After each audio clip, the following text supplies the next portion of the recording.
where we specialize in helping accountants, bookkeepers, outsourced CFOs, business advisors, consultants to dramatically scale their practice, having better clients, reducing their working hours, and having the life of freedom that they truly, truly want. Now, what I would like to talk to you today is about brand positioning. And the reason why I'm talking about brand positioning is because you are struggling to attract your ideal client. And I have just got off a momentum onboarding call with a new momentum client, and I was asking him, who is it that you help and how do you help them? And what he articulated back to me was not what was across his social media profiles, his website, or any promotional material that he had. When he was explaining what he did, it was all about the transformation he gave his clients. He articulated the transformation. But when you look at his website and his social media, all you could see was the tactical things that he did, the accountancy speak that so many of you use. Now, one of your biggest struggles, if not the biggest struggle, is getting your ideal clients to come to you, to get them to reach out, to say to you, do you know what, Mr. or Mrs. Accountant or Mr. or Mrs. Advisor, you are the one that I want to work with. You want them so that they don't question you on price. You want them so that they are the ones that go, do you know what, I know already that I want to work with you. How much is it and what can we do together? That's an ideal client, and we want them to pay you handsomely. To do that, we have to understand how we position ourselves in our ideal client's mind. Because if we are selling tactics, if we're selling the technician way that you help clients, then it's not going to get you those high value clients that want a transformation. Not tactics, transformation. That's what they're looking for. Now, I want you to think about positioning in the marketplace. I'm just going to take a step back away from accountancy practices at the moment, and I'm going to talk about this big pen. Okay, I'm going to talk about this big pen for a moment and how the right branding will actually transform how much I pay for this pen. So a pen is a pen is a pen. What is the outcome of this pen? Well, the outcome of this pen is I can write something down. I can make notes. I can, take what you're saying to me and write that down. I can plan things. I can write in my book and put together things. There's so many things that I can do with a pen. Okay, but some people will buy this pen and be happy to pay £1, whereas others will buy a pen and be happy to pay thousands of pounds for a pen. They do exactly the same thing, but why does one pay £1 whereas another pay thousands of pounds? So let's just think about it. 3 levels of branding. The first level is Poundland. So I go to Poundland and I say, I want a pen, and they give me this pen. It costs 10p. It's a little bit sticky. A few people have touched it already. I'm looking for a pen to write with. That's it. I just need to complete a form and I need this pen. All right. So I go to Poundland and I'm happy to pay 10p for this pen. Right, the next place that I'm going to go is John Lewis. For those of you who are not based in the UK, it is a lovely middle class place to go buy stuff. All right, so I'm in John Lewis and I need to, let's go back 20 years, I need to sign a check. Okay, I need to sign a check and I don't have a pen to hand.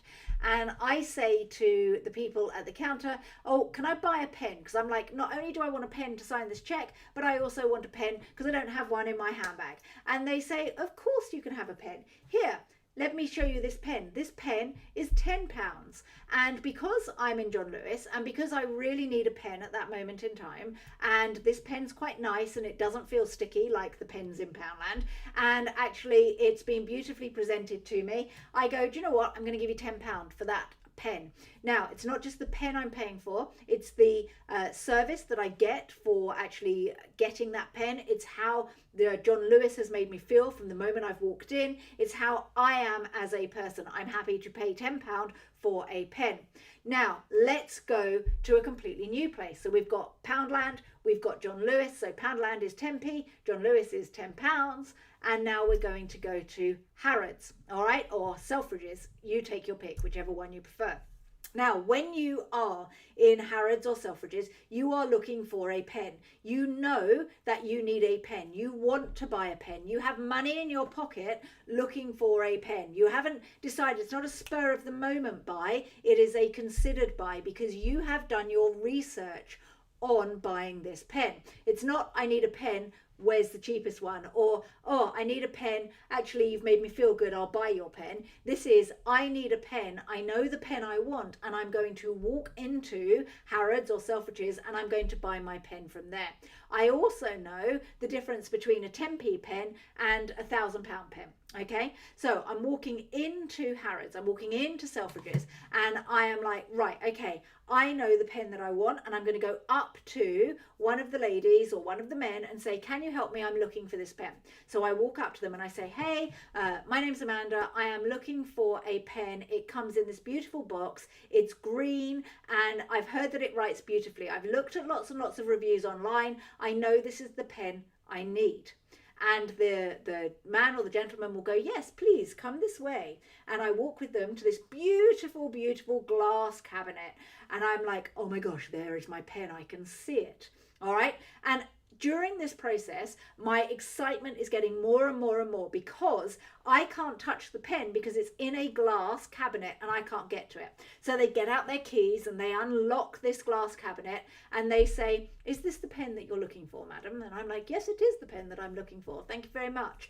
And I look at it and I'm like salivating at this point because I've been so excited about buying this pen. And I say, what's the price, please? And they say, oh, it's £10,000 or $10,000. And I'm like, do you know what? It's worth every penny. I'm so excited about this pen.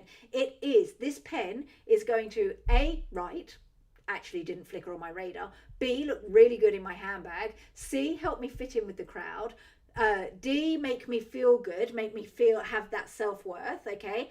It is going to enable me to actually feel very, very confident because I have this really nice pen, and it is a result of the hard work that I have done. So I am perfectly happy to pay £1,000 or £10,000 for a pen because it's not about the pen. It's about how I'm made to feel. It's about how I want to be perceived. It's about how I want to feel when I write with this really nice pen. So when you're looking at pens and why some people will only pay 10p and other people will pay £10,000 for a tool that does exactly the same thing, we have to think about branding. And that's where I want to talk to you a little bit about Hollywood branding. And I'm just going to share a shot of one of my slides where I talk through Hollywood branding with my clients. So if we want to be the person that charges $10,000 for a pen or $1,000 for a pen, we have to position ourselves as a high-end pen. If we are happy to be a Poundland pen, then it doesn't matter about our positioning because the only people who are going to buy from us are the people who need us but are looking for something cheap. So you have to make a decision right now. Do you want to be Poundland, or do you want to be John Lewis, or do you want to be Harrods? Okay, because each different pricing, different ways of pricing means that you have to think about your branding in very different ways. Okay, so if you want to be John Lewis or Harrods, you really need to think about your branding. So what is it that you need to think about? Well, first of all, who is an ideal client for you? Who is it that you want to serve? What is it that you are going to position as yourself as? So if you are marketing to someone who you want to get into Poundland, you're going to be marketing, we are cheap, come and buy your stuff, everything's a pound. If you're marketing to someone in John Lewis, you're going to be, we are affordable but high end. Okay, if you're marketing to someone in Harrods, you're going to be, we are the best service, high end, you know, it's all about your experience, how you feel, and we have the best products. Okay, so you need to think about who is it that you help and what is the experience, the brand promise that you're going to share with these people. Then we need to think about your personality, because if you want to be the cheapest, your personality is going to be very, very different from if you want to be exclusive. The way that you have the number of people that you can work with, you know, you need to be exclusive. We only take on one client a month if you're working with people, if you want to work with people and position yourself as Harrods. If you can say we can take on 50 people a month, then you're positioning yourself as Poundland.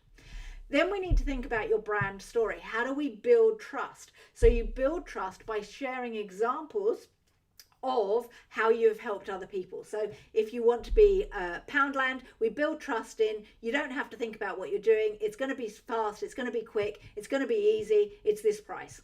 If you are building trust and you want to be John Lewis or you want to be Harrods, it's going to be, here's an example of a client that we've helped before. This is the journey we went on them. This is how we made them feel. This is how we got great results. Okay, so it's all about building that know, like, and trust factor.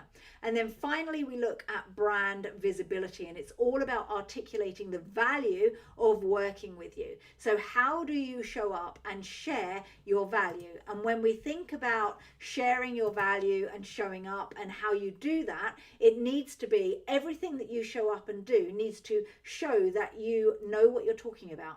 It needs to be consistent with your showing up. So you need to show up regularly so that people trust that you're going to be there for them. You need to show longevity. So when you think about John Lewis and you think about Harrods, both of them have established since they've been established. So, you know, Harrods is hundreds of years old. John Lewis is established since, I think, the 70s. And that makes us feel trustworthy. Poundland, they never have established since. It's like fast, quick. You know, it's cheap. It's all of that kind of, it doesn't really matter how long we've been established because you can buy it for £1. It doesn't matter. All right. So you need to think about what is it that you need to do with your marketing and your branding to help people see you more as the elite. And we want to steer clear, or you want to steer clear very much so, unless you are so systemized and you've got so much profit in your compliance, you want to steer clear of stack them high and sell it cheap. That is no way to grow your practice. If you want to attract better clients, you have to be a better marketer.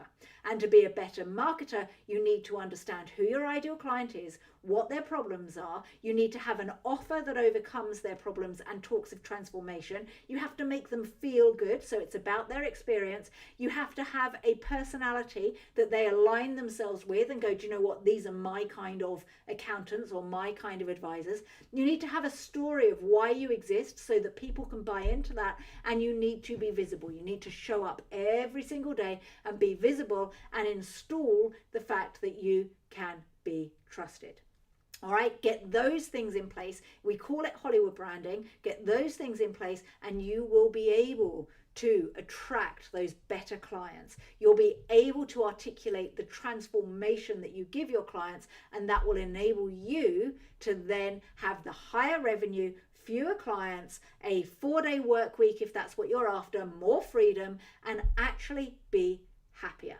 And wouldn't it be nice to say, I'm super happy, I'm super content, I feel very free, and I'm not stressed. And the key to that is better clients. All right, let me know what has been your biggest takeaway from today. Hashtag if you were live, hashtag if you're on the replay. If you would like some help and you would like to get better clients and reduce your working hours, then please book a game plan and let's see if we can help you. The link is attached to this video. And if you would like any support, if you have any questions around marketing and getting those better clients, feel free to reach out and ask me, and I will do my very best to support you and help you. All right, I'll catch up with you all soon. Have a great day and go get those better clients. You are not Poundland, you are John Lewis, or if you want to be, you can be the Harrods of the accounting profession, but please do not position yourself as Poundland. It will make you overworked and underpaid. I'll see you later.